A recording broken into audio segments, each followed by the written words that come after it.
नमस्कार दोस्तों, मैं वीरेंद्र त्रिपाठी साइंस और साइकोलॉजी नॉलेज चैनल में आपका स्वागत करता हूं।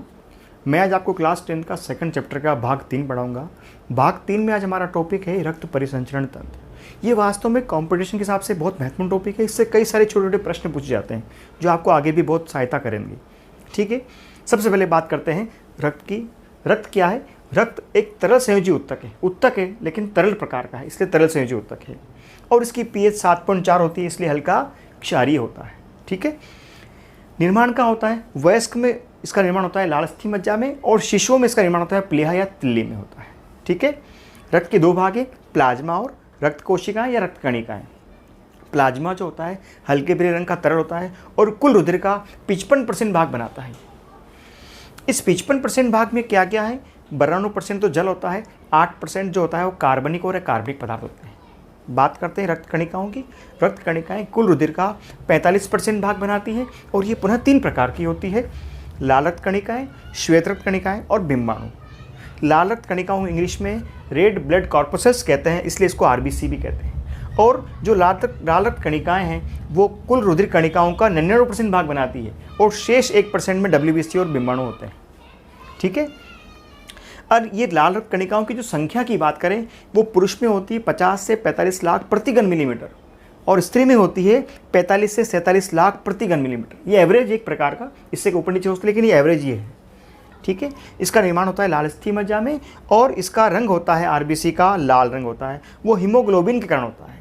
हीमोग्लोबिन वास्तव में 2 से मिलकर बना है, ग्लोबिन और हीम। हीमोग्लोबिन तो प्रोटीन होता है और हीम एक वर्णक होता है, वर्णक यानी रंग। और इसी हीम वर्णक के कारण रुधिर जो होता है वो लाल रंग का होता है, इसलिए हम इसको ऑल ओवर हीमोग्लोबिन बोलते हैं। ये केंद्रक विहीन कोशिका होती है। लाल रक्त कणिका जो होती है केंद्रक विहीन, इसमें केंद्रक नहीं होता है। इसकी आयु होती है 120 दिन और इसका मेन काम होता है गैसों का परिवहन करना।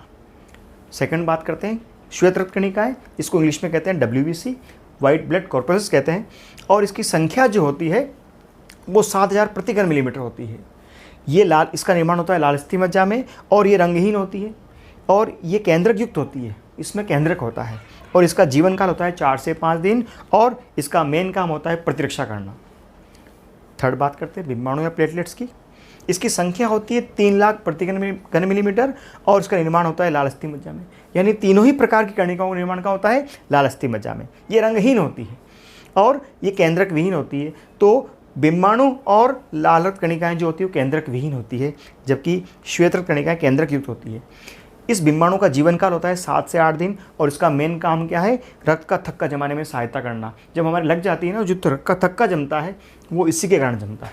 ठीक है, अब इसकी कार्य की बात करें, रक्त के क्या क्या कार्य हो सकते हैं? हमने इसको 3 बिंदुओं में लिख दिया। पहला कार्य क्या है? पोषक पदार्थों, उत्सर्जी पदार्थों, हार्मोन और गैसों का परिवहन। यानी शरीर के जितने भी पदार्थ हैं, चाहे वो पोषक पदार्थ हो, चाहे हार्मोन्स हो, चाहे उत्सर्जी पदार्थ हो, चाहे गैस हो, सबका परिवहन काम कौन करता है? रक्त करता है। दूसरा कार्य क्या है? ताप और पीएच का नियंत्रण। हमारे शरीर का ताप जो होता है वो 37 डिग्री होता है, इस ताप को मेंटेन करने का कार्य भी रक्त करता है। ठीक है, तो ताप और पीएच का नियंत्रण। और तीसरा है प्रतिरक्षा करना, यानी प्रतिरक्षा करने का कार्य भी हमारा रक्त करता है। ठीक है, अगला है रक्त समूह के प्रकार।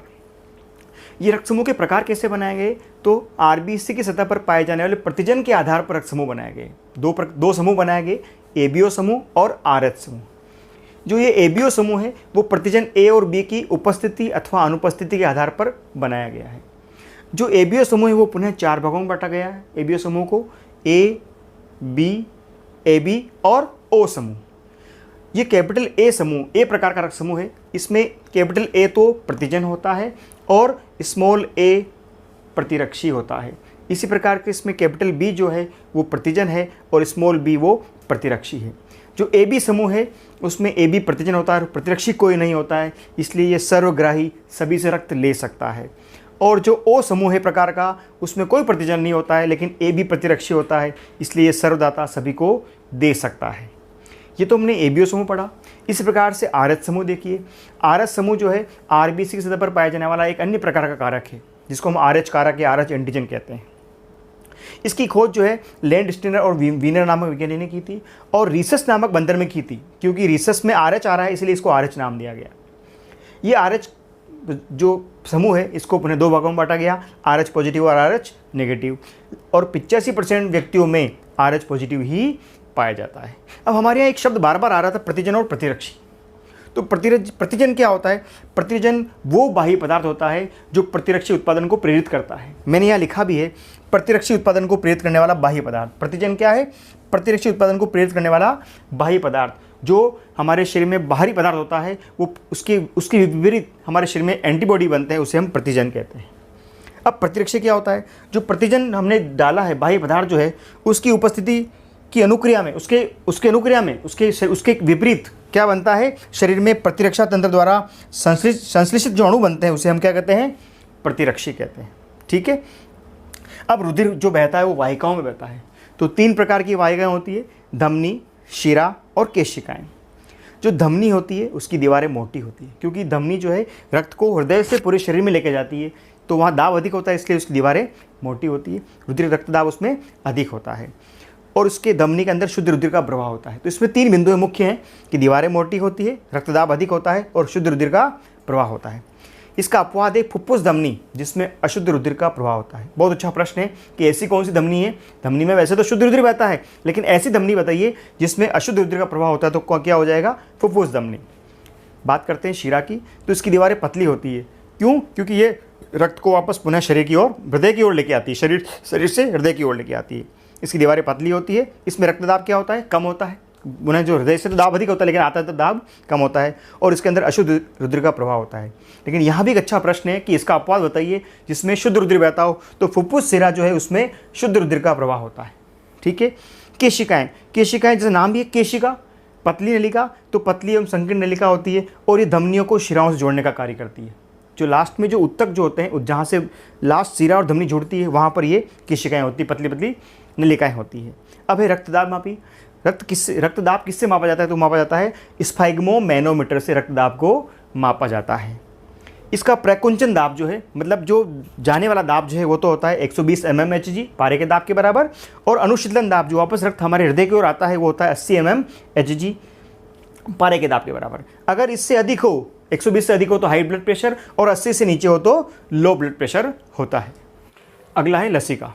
लसिका जो है रक्त के अतिरिक्त एक अन्य द्रव है जो परिवहन का हिस्सा है। देखिए मैंने क्या लिखा है, रक्त के अतिरिक्त एक अन्य द्रव लसिका भी परिवहन का हिस्सा है। अब ये लसिका बनता कैसे है? तो क्या होता है कि रुधिर केशिकाओं की भित्ति में से, रुधिर केशिका क्या होती है? रुधिर की जो पतली पतली नलिकाएं होती है उसे रुधिर केशिका कहते हैं।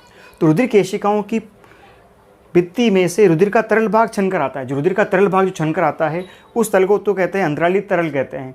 और जब यही तरल लसिका वाहिकाओं में यानी नलिकाओं में बहता है या प्रवेश कर जाता है तो इसे लसिका कहते हैं। इसके महत्वपूर्ण बिंदु देखिए, लसिका का परिवहन लसिका तंत्र द्वारा होता है। जिस प्रकार रक्त का परिवहन भी एक सिस्टम से होता है, तंत्र से होता है, उसी प्रकार लसिका का परिवहन भी लसिका तंत्र द्वारा होता है।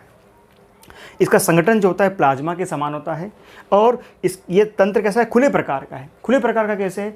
जो रक्त जो बहता है नलिकाओं में बहता है, लसिका भी नलिकाओं में बहता है, लेकिन जो अंत में 2 कोशिकाओं के बीच में जो तरल बहेगा वो लसिका कहलाएगा ना, उस समय ये खुले प्रकार का हो जाएगा। जो मैंने आगे यहाँ लिखा है, परिसंचरण कैसा है? अंतर कोशिकीय स्थलों में, यानी 2 कोशिकाओं के बीच में बहता है ये, इसलिए खुले प्रकार का भी है ये। ठीक है। और सांद्रता इसकी भिन्न भिन्न होती है, सब जगह सांद्रता समान नहीं होती, कई सांद्रता अधिक है, कई सांद्रता कम होती है। अब बात करते हैं हृदय की। हृदय जो होता है वक्षगुहा में बाईं ओर होता है। बाईं ओर मतलब लेफ्ट, इंग्लिश में कहें तो लेफ्ट हैंड साइड में होता है। आकार इसका बंद मुट्ठी के समान होता है, मांसर और खोखला होता है, लाल रंग का होता है और चारों ओर हृदयावनी द्रव होता है। ये द्रव क्या करता है? ये द्रव हृदय को बाहरी आघातों से चोट से बचाता है। जो बाहरी आघात होते हैं वो कैसे होती है? रक्त जो हमारा हृदय है वो फैलता सिकुड़ता है, तो फैलने सिकुड़ने के दौरान कहीं उसे चोट न लग जाए, इसलिए ये हृदयावनी द्रव है वो उसकी बाहरी आघातों से रक्षा करता है। अब हृदय के 4 भाग, 2 आलिंद और 2 निलय। आलिंद छोटे और ऊपर होते हैं, निलय बड़े और नीचे होते हैं। अब देखिए, दायां आलिंद जो है दाएं निलय में खुलता है, इसी प्रकार से बायां आलिंद बाएं निलय में खुलता है। ठीक है। दायां आलिंद में दायां आलिंद से महाशिरा जुड़ी होती है, इसी प्रकार से दाएं निलय से अर्धचंद्राकार वाल द्वारा फुफ्फुस महाधमनी जुड़ी होती है। ठीक है। और दाएं आलिंद और दाएं निलय के बीच में त्रिवल्ली कपाट होता है। इस कपाट का क्या उपयोग है? जब रुधिर दाएं आलिंद से दाएं निलय में जाता है तो पुनः दाएं आलिंद से दाएं निलय से दाएं आलिंद में ना आ जाए, इसलिए कपाट लग जाता है। ठीक है। इसी प्रकार से बाएं आलिंद बाएं निलय से जुड़ा होता है और बाएं आलिंद से फुफ्फुस शिरा जुड़ी होती है और बाएं निलय से अर्धचंद्राकार वाल द्वारा महाधमनी जुड़ी होती है। यहाँ भी देखो बाएं अलिंद और बाएं निलय के बीच में द्विवल्नी कपाट है।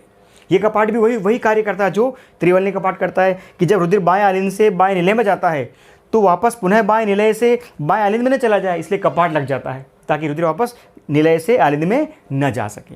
ठीक है। अगला है रक्त परिसंचरण तंत्र की क्रियाविधि। इसमें हम पढ़ेंगे कि हमारे शरीर में रक्त का परिवहन कैसे होता है। सबसे पहले फेफड़ों से शुद्ध रुधिर फुफ्फुस शिरा के माध्यम से बाएं अलिंद में आता है। अब यहाँ शुद्ध रुधिर का अर्थ हुआ उसमें O2 मिली हुई है, अर्थात O2 युक्त रुधिर को हम कहते हैं शुद्ध रुधिर। ठीक है। फिर से देखिए, फुफ्फुस से या फुफ्फुस मतलब फेफड़ों से फुफ्फुस शिरा के माध्यम से रुधिर का आता है बाएं अलिंद में आता है। बाएं अलिंद के संकुचन से रुधिर आता है बाएं निलय में। बाएं अलिंद और बाएं निलय के बीच में द्विवल्नी कपाट है। ये इसलिए कि जब संकुचन हो, बाएं अलिंद संकुचित हो और रुधिर यहाँ आ जाए तो पुनः वापस न चला जाए, इसलिए ये कपाट लग जाते हैं। बाएं निलय से रुधिर महाधमनी के द्वारा शरीर के विभिन्न भागों तक पहुँचाया जाता है। यहाँ भी अर्धचंद्राकार कपाट है, वो इसलिए कि जब ये बाएं निलय संकुचित हो तो पुनः रुधिर वापस अंदर ना आ जाए, इसलिए कपाट लग जाता है। संकुचन के बाद कपाट लग जाता है। फिर शरीर के समस्त अंगों से जो रुधिर होगा वो अशुद्ध रुधिर होगा, यानी उसमें CO2 मिली हुई, वो महाशिरा द्वारा इकट्ठा किया जाता है और उसको दाएं अलिंद में पहुंचा जाता है। दाएं अलिंद के संकुचन से रुधिर कहाँ आता है? दाएं निलय में आता है। दाएं अलिंद और दाएं निलय के बीच में त्रिवल्नी कपाट है। यहाँ भी उसका वही रोल है कि जब दाएं अलिंद संकुचित हो जाए और रुधिर इसमें आ जाए तो पुनः इसमें न चला जाए, इसलिए कपाट लग जाता है। फिर दाएं निलय के संकुचन से रुधिर जाता है फुफ्फुस धमनी के माध्यम से फेफड़ों में जाता है। ये अशुद्ध रुधिर है, फेफड़ों में फिर O2 मिल जाती है और इस प्रकार ये चक्र चलता रहता है। ये रक्त की क्रियाविधि है। अगला टॉपिक है रक्त का दोहरा परिसंचरण तंत्र। अब ये रक्त का दोहरा परिसंचरण तंत्र क्या होता है? तो रक्त का एक चक्र में 2 बार हृदय से गुजरना, रक्त का एक चक्र में हृदय से 2 बार गुजरना। ठीक है, उससे कहते हैं रक्त का दोहरा परिसंचरण तंत्र। सबसे पहले रक्त का जाएगा, प्रथम बार जो होता है शरीर से अशुद्ध रुधिर का जाता है महाशिरा के द्वारा दाएं अलिंद में आता है, दाएं अलिंद से दाएं निलय में आता है और फुफ्फुस ध्वनि द्वारा फुफ्फुस में जाता है। यहाँ भी देख सकते हैं इसको आप। अशुद्ध रुधिर जो होता है वो महाशिरा के माध्यम से कहाँ जाता है? दाएं अलिंद में जाता है, दाएं अलिंद से दाएं निलय में जाता है और दाएं निलय से फुफ्फुस में जाता है। ये एक चक्र हो गया पूरा। फिर दूसरा देखिए, द्वितीय बार फेफड़ों से शुद्ध रुधिर का जाता है फुफ्फुस शिरा से बाएं अलिंद में और बाएं अलिंद से बाएं निलय में और फिर महाध्वनि द्वारा शरीर के विभिन्न भागों में पहुँच दिया जाता है। फिर यहाँ देखिए, फुफ्फुस से शुद्ध रुधिर का जाता है फुफ्फुस शिरा के माध्यम से बाएं अलिंद में, बाएं अलिंद से बाएं निलय में और महाध्वनि द्वारा शरीर के समस्त भागों में पहुँचा दिया जाता है। ठीक है। अब देखिए, एक चक्र ये और एक चक्र ये, दोनों अलग अलग चक्रों में रुधिर का परिवहन हो रहा है। तो इसका लाभ क्या है? इसका ये लाभ ये कि शुद्ध और अशुद्ध रुधिर जो आपस में मिल नहीं पाते, जिसमें O2 मिली वो रुधिर अलग है और जिसमें CO2 मिली वो रुधिर अलग है। ठीक है। इस प्रकार आपका ये भाग 3 भी समाप्त होता है। दोस्तों, अगर ये वीडियो आपको अच्छा लगे तो इसको लाइक, शेयर और सब्सक्राइब कीजिएगा। Thank you very much.